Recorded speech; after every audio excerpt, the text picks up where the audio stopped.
پھر پانچواں عمل کہ آیت کریمہ کا ورد زیادہ کریں. آیت کریمہ کہتے ہیں یونس علیہ السلام نے پڑھی تھی لا الہ الا انت سبحانک انی کنت من الظالمین. سمندر کے اندر تھے مچھلی کے پیٹ میں، اللہ نے ان کو وہاں سے نکال دیا تھا.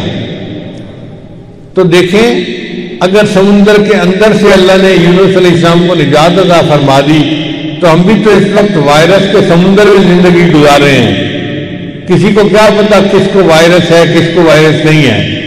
اس لیے تو لوگ ایک دوسرے سے ملنے سے گھبراتے ہیں.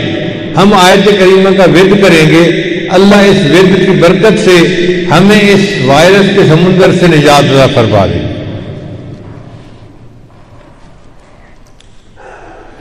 یونس علیہ السلام کی قوم پر اللہ کا عذاب آ گیا تھا، مگر قوم نے عذاب کو آتا دیکھا تو توبہ کی، اللہ نے عذاب کو ٹال دیا تھا.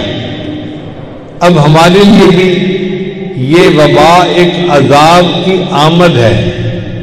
ہم اگر اجتماعی طور پر توبہ کریں گے، استغفار کریں گے، اللہ ہماری قوم سے بھی عذاب کو دور کر دیں گے. لہذا اس بات کا عہد کریں کہ ہم اپنے پچھلے گناہوں سے توبہ کرتے ہیں. انٹرنیٹ کا استعمال ختم ہی کر دیں تو زیادہ بہتر ہے. فیس بک، یوٹیوب، یہ سب کا سب گند ہے، اس سے جتنا بچیں اتنا بہتر ہے.